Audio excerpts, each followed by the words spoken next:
Welcome to this edition of Head to Head. I'm your host, Cam McKinney, and this is episode number 406 of the podcast. And on this week, I'm giving you my baseball predictions for the upcoming season. Last week, I talked about the American League. This week, I'm giving my predictions for the National League, starting with the NL East. The sense I get is that most people would pick the Phillies or the Mets for their division winners. The Phillies kept Schwarber, but other than that, had somewhat of a quiet offseason. The Mets lose Pete Alonso, but brought in Freddie Peralta. These teams are good, and I could see both of them making the playoffs. But my pick for this division is the Atlanta Braves. For one, they have the best player in the division in Ronald Acuna Jr. No, they didn't add a massive star this offseason, but they made a run of good moves, and I think they have a really good pitching staff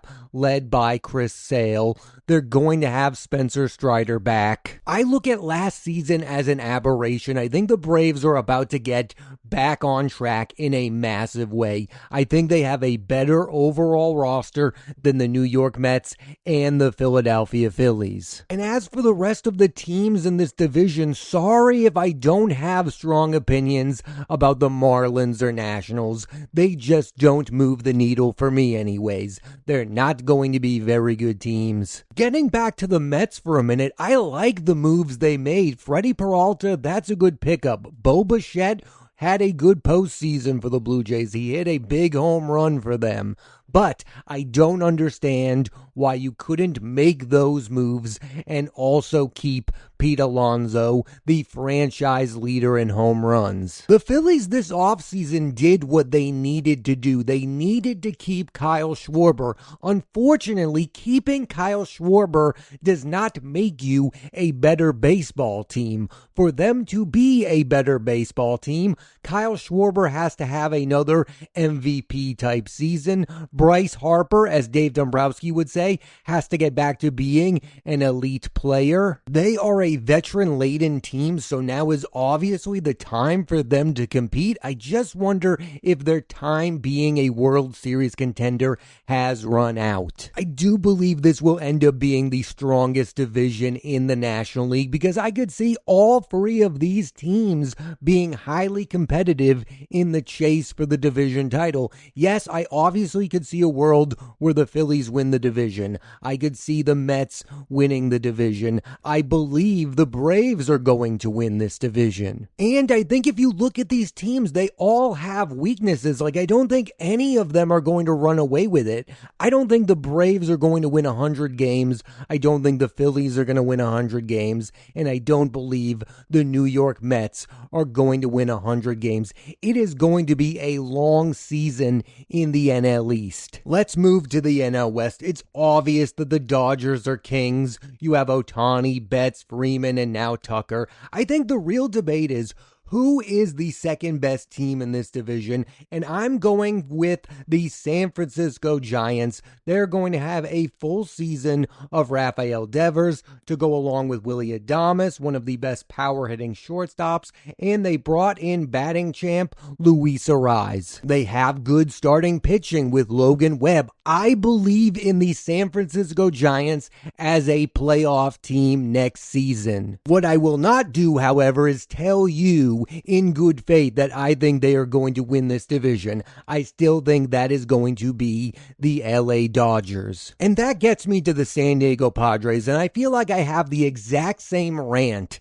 about the San Diego Padres every season. This is a team that lacks continuity. They no longer have Dylan Cease. They still have Michael King. They still have Nick Pivetta. So they have a good rotation. They're probably going to make the playoffs as well, but I can't look at them as a legitimate contending team because they lack continuity. On offense, they are now going to solely rely on Fernando Tatis Jr. and Manny Machado. This is a team that desperately needs Merrill Kelly to take the next step to being an all-star caliber player. Maybe I'm crazy, but I believe more in the San Francisco Giants than I do in the San Diego Padres. I think these are two franchises going in opposite directions. I think the Giants are going to take a massive step forward. Then you have the other two teams in this division. I don't really have that much to say about the Colorado Rockies. I wish them well. I know they're under new management. I hope things go well for them. Then you have the Arizona Diamondbacks, who confuse me beyond belief. They bring back Merrill Kelly, who they traded at the deadline, and they also re-signed Zach Gallen. All offseason long, the rumor was they were going to trade Ketel Marte. They keep him. They still have Corbin Carroll. They're going to be without Corbin Burns for the majority of this upcoming season.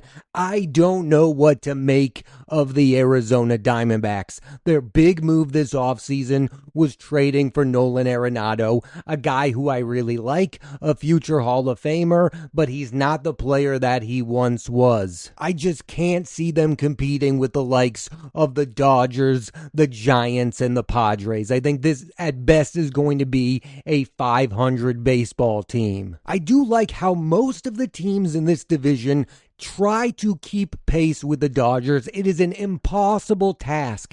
I can't tell you that the Giants are going to win more games than the Dodgers. I can't tell you that the Padres are going to win more games than the Dodgers because the Dodgers have an all-time great roster. They just won back-to-back World Series, and they've added Kyle Tucker and Edwin Diaz. And also, Blake Snell is presumably going to make more starts this year than he did last year. The same goes for Tyler Glasnow. I mean, we forget the Dodgers were not the juggernaut in the regular season that many people predicted they were going to be. This year could be a different case. This year could be the year they win between 110 to 115 ball games in the regular season. But that's the scary thing about the Dodgers that I've begun to realize is I don't think it matters how many regular season games they win.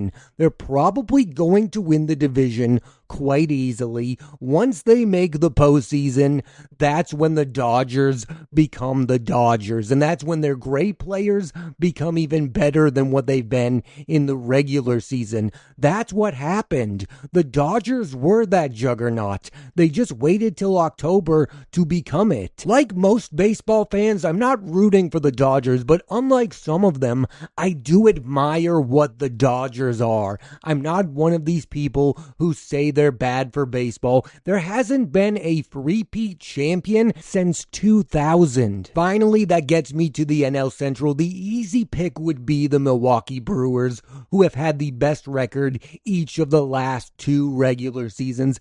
I'm not going to do that, and I'm not going to pick the Chicago Cubs either. I believe the best team in this division is going to end up being the Cincinnati Reds, and it's for two reasons. The first one being they are managed by Terry Francona, a man who I still believe to be one of the best managers in all of baseball. I saw what he did in Cleveland, and you should remember it too. This is what this man does. He wins with teams that are better than the sums of their parts. The second reason I am picking the Cincinnati Reds is because I believe shortstop Elly De La Cruz is going to continue to take the next steps in becoming a mega superstar. Yes, does he maybe strike out too much?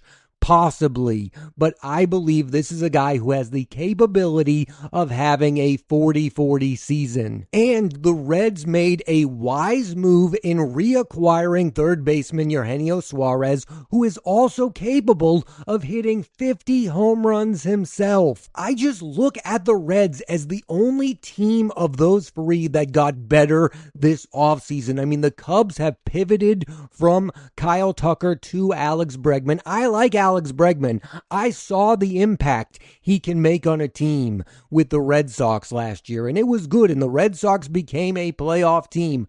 I think the Cubs are going to make the postseason. I do not believe in them to win the NL Central. Now, the team I'm rooting for the hardest is the Pittsburgh Pirates, who had a very good offseason. They still have Paul Skeens.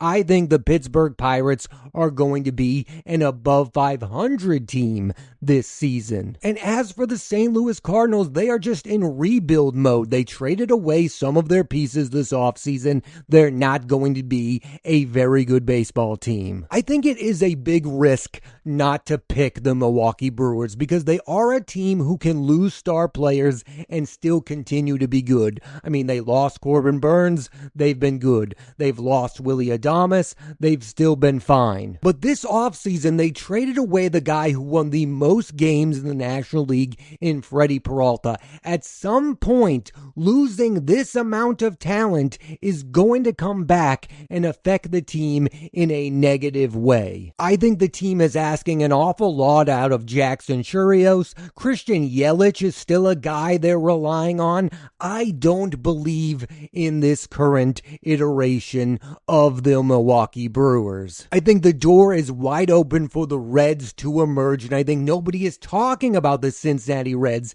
even though they have the guy who is quite possibly the most talented player in the division in Elly De La Cruz. Now it's time to pick the major awards, the NL Cy Young and the NL MVP. My pick for the NL Cy Young Award is Dodgers pitcher Yoshinobu Yamamoto. This is the guy who was the hero of the World Series. He had a fantastic postseason that I believe is going to translate to an even better regular season. I think there were at times during last regular season where I viewed him as a Cy Young candidate. He missed a few starts. The Dodgers were the Dodgers, so they didn't really need to rely on him heavily. This is going to be the year that he is the true ace of the Dodgers. Yes, I know Paul Skeens exists, and there's a really good chance he wins the Cy Young again, but Yoshinobu Yamamoto is my pick. I really believe in this guy as a star, and more importantly, as an ace. Think about this. The Dodgers have Shohei Ohtani, Mookie Betts, and Freddie Freeman, but they don't even come close to winning that World Series without Yoshinobu Yamamoto. I believe he's the most important member of the LA Dodgers, and this season, he's going to show you why. My pick for NL MVP is a man who has won this award before. No, it's not Shohei Ohtani. It's Ronald Acuna Jr. of the Atlanta Braves. Like I said earlier, I am predicting the Braves to win the division, and for that to happen, Acuna needs to be the best player in the league, which I believe will be the case. It's worth noting that this is a guy who is headed towards a massive payday in the coming years. I believe Ronald Acuna Jr. is absolutely going to ball out this upcoming season and emerge as once again the best player in the National League. So I've gone through the teams in the American League and now the National League, and I'm left wondering, which of the two leagues do I believe is better right now? Is the National League better because most people pick the Dodgers as the prohibitive favorite to win the World Series? I think the American League is deeper than the National League. Like, there are more opportunities for teams to come out of nowhere in the American League. There are teams in the American League that I believe can take a huge step forward and surprise some people, and I just don't see that in the National League. There aren't teams last year that I thought were bad that are now going to be good other than the Atlanta Braves. Like, I don't see the Royals taking a step forward. I don't see the Cardinals being much better. In fact, in the National League, I see some teams that could take some massive step backs. Like, I no longer believe in the Phillies. I think the Cubs are going to miss Kyle Tucker. The Brewers, like I said earlier, I don't think they're going to have the best record for a third straight season. So when it comes to the National League, like, I think it's super top heavy. Like, there is no middle of the pack. I think you're either a really good team or you're bad. And there are some teams in the National League that I believe in that most people don't. Like, I don't know what the consensus is about the San Francisco Giants. They're a team that I think is going to make the postseason, but they might be like the third place based on other people's predictions. The American League for me right now is better because it's deeper. The divisions can go in a multitude of ways. Yes, I believe the Toronto Blue Jays are going to win the American League East, but you can convince me otherwise. It all goes back to this. We all believe that the Dodgers are coming out of the National League. There is an open-endedness to the American League. I think the Blue Jays have a great chance of going back to the World Series, but it's not set in stone in the same way as it is for the Dodgers because the Dodgers have a stacked roster. I guess what I'm also getting at here is I just believe the teams in the American League did more this offseason to improve their overall rosters. Like the Baltimore Orioles have made real steps to get better as a baseball team, adding a power bat in Pete Alonso. To put it simply, the bad teams in the American League are trying to get better. The bad teams in the National League are just staying the same. The Marlins are the same old Marlins. The Rockies are still the Rockies. While some of the bigger teams in the National League lost some talent, the Phillies lost Ranger Suarez. The Padres lost Dylan Cease. And I do believe that's possibly one of the reasons why the Dodgers are so dominant, because they really don't have stiff competition in the National League. I mean, the Padres are always trying to be like the Dodgers. They're not there. The Mets are spending a lot of money. They're making moves, but are they better than last year's team that missed the postseason? I don't know the answer to that. Moving Juan Soto to left field is not going to fix all of the Mets' problems. The Phillies from a few years ago felt like they could compete with the Dodgers, but right now I don't feel good about them. That is why I feel better about the American League. I could see multiple teams beating the Blue Jays in the ALCS, the Mariners, the Tigers, the Red Sox, and Yankees. Like, you could realistically see those teams making the World Series. How many teams in the National League can you say that about? Right now, there are very few other than the Dodgers. I mean, for as high as I am on the Atlanta Braves, I don't think they're going to go to the World Series over the LA Dodgers. Look, this is a prediction show. I could end up being wrong, but right now, I believe in more teams in the American League than I do the National League. There are just teams in the National League that I'm baffled by, and they begin with the Milwaukee Brewers. I get what you're trying to do. You're trying to be what the Rays were for a few years there, where the Rays could lose a player and still be the Tampa Bay Rays and win 95 plus games. And you've had a good run these last 2 years. I just believe at some point your luck is going to run out and things are not going to go your way, and I believe this to be that year. Now again, I could end up being totally wrong, but losing Freddie Peralta, I think, is going to have a massive impact on this year's Brewers team, and it's not going to be a good one. The other team I don't understand at all is the Chicago Cubs, who I do believe should be trying to compete with the Dodgers. Losing Kyle Tucker and bringing in Alex Bregman makes absolutely no sense to me. Why couldn't you have kept Kyle Tucker and also signed Alex Bregman? I also just don't know what to make of Pete Crow Armstrong. I mean, are we talking about a guy who has the potential to win an MVP award, or is he going to continue to be super streaky? At the end of the day, I just believe there are more teams in the American League right now that are trying to compete at a high level than there are in the National League. And maybe those teams that are not trying to compete are because of the Dodgers. I mean, the Rockies probably look at things and go, we're never going to be able to beat the Dodgers. Maybe the Marlins feel the exact same way. I know that's how some people view this, that the Dodgers are bad for baseball because the Rockies and Marlins look at it and go, why should we even try? I think that is the wrong way to look at things. I think the Dodgers should get a massive amount of credit for the organization that they are, that the likes of Kyle Tucker and Shohei Ohtani want to be a part of it, and that the Rockies and the Marlins of the world need to try harder. Like, they need to do things in the offseason that, I don't know, are actually going to make their teams better come the next regular season. There is no world where you should always be in rebuild mode, and that's what the Rockies and the Marlins are always in. They are always rebuilding, and that needs to stop. In closing, the Dodgers are going to remain the kings of the National League, but keep an eye on the Cincinnati Reds and the Atlanta Braves. Thanks for listening to this edition of Head to Head. I'm Cam McKinney, and there'll be a new episode of the podcast every week on Apple Podcast and Spotify, so please rate, review, and subscribe.